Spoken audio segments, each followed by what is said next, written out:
Greg Silva. Welcome to another session of our teaching tips. Today's going to be very simple. We're going to talk about running a kids class without disruptions. One of the questions I get a lot is, how do you keep a class under control? What do you do when you have disruptive kids? And really the answer is, I don't have that problem. And the reason we don't have the problem is because of strict class management and these simple philosophies. And so I'm going to go over real fast. Now, if you haven't read my book, the title says a lot of it. It says, Building Black Belts from the Inside Out. So we're talking about little kids.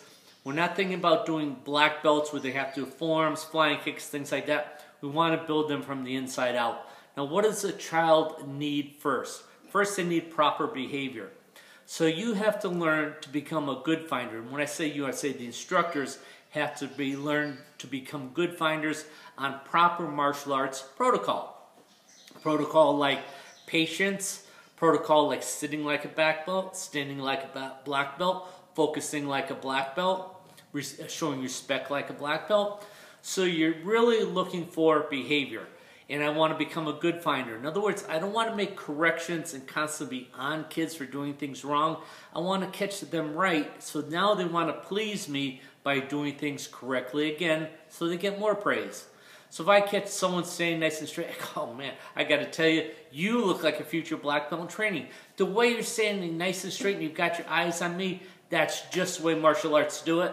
And I slap his hand. We're going again. Hey, go, Diane, I got to tell you, when we bowed into class today, that was perfect. The way you took your head down, you took your time. I said, that's showing respect. I love it when people bow like that. And we go on. So I'm giving fast bullets. I'm not doing a therapy session.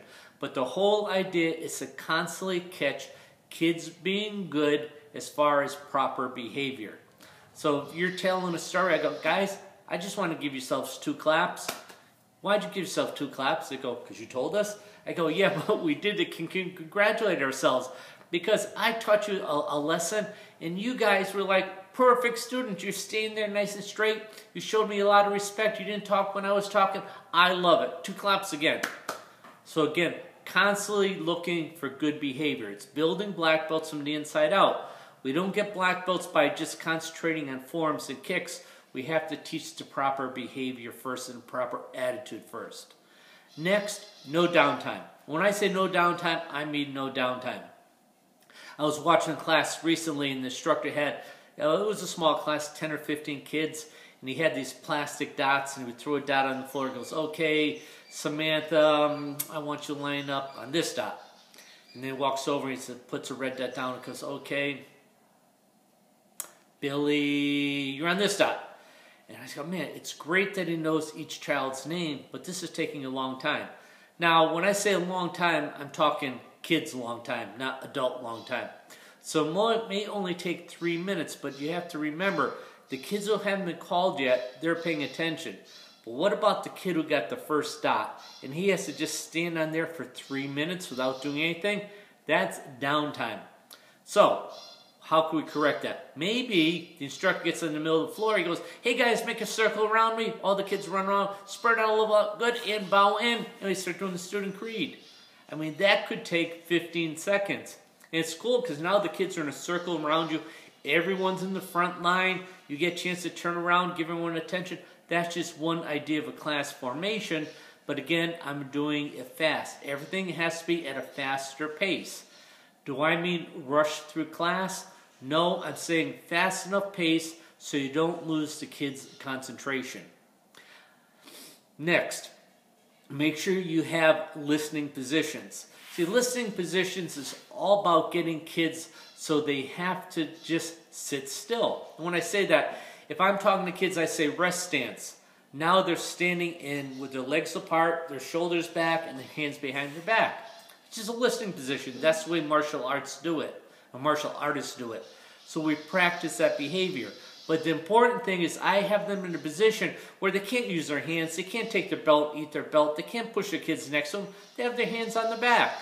Now if they start doing that, I gotta make sure, hey, I caught Samantha, I can't believe it. When I said rest stance, it was perfect, your eyes were right on me. I love that. Give her a high five. Keep going on. But again, teach the behavior, then catch the kids doing the behavior correctly. make sure you give them a pat on the back and attaboy, and then go on. But it's always building the kids from the inside out. Another listening position, hey guys, take a knee. Now they go down on one knee. Again, you want to keep their hands busy. Both hands on the leg. They're looking forward. That's it. That's the listening position. If they do it right, catch them doing good and compliment them. If you compliment them, they're always going to want to repeat that action because they want another compliment. Try not to always be correcting. Again, look for the good behavior, become a good finder. Next, when you have them do martial arts, have them do martial arts they're familiar with.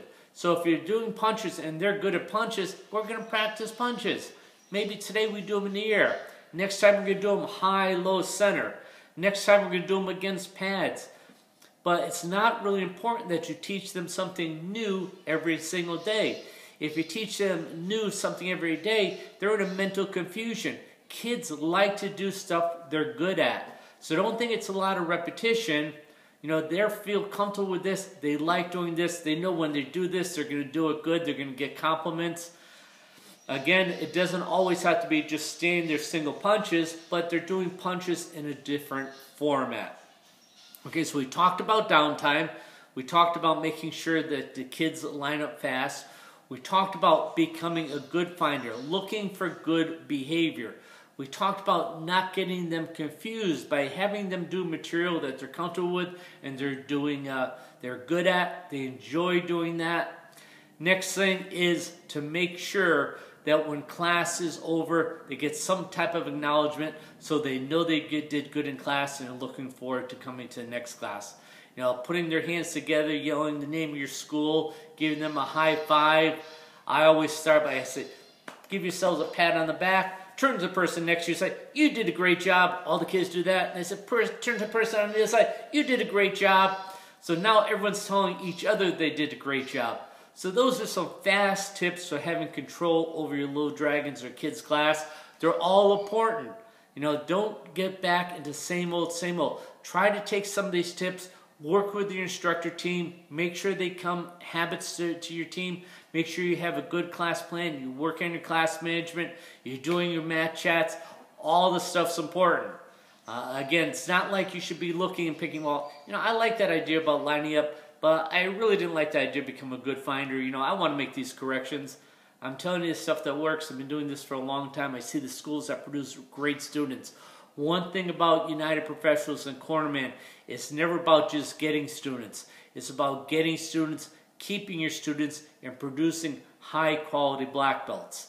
And we do it by building the kids from the inside out. So all these tips are very important. Have fun. If you have certain questions, make sure you call me. When I say have fun, that's part of the 3 rules of class, right? Have fun, be your best, and improve every time. Everything that we teach our students, we should take internally. So when you run your school, it should be fun running your school.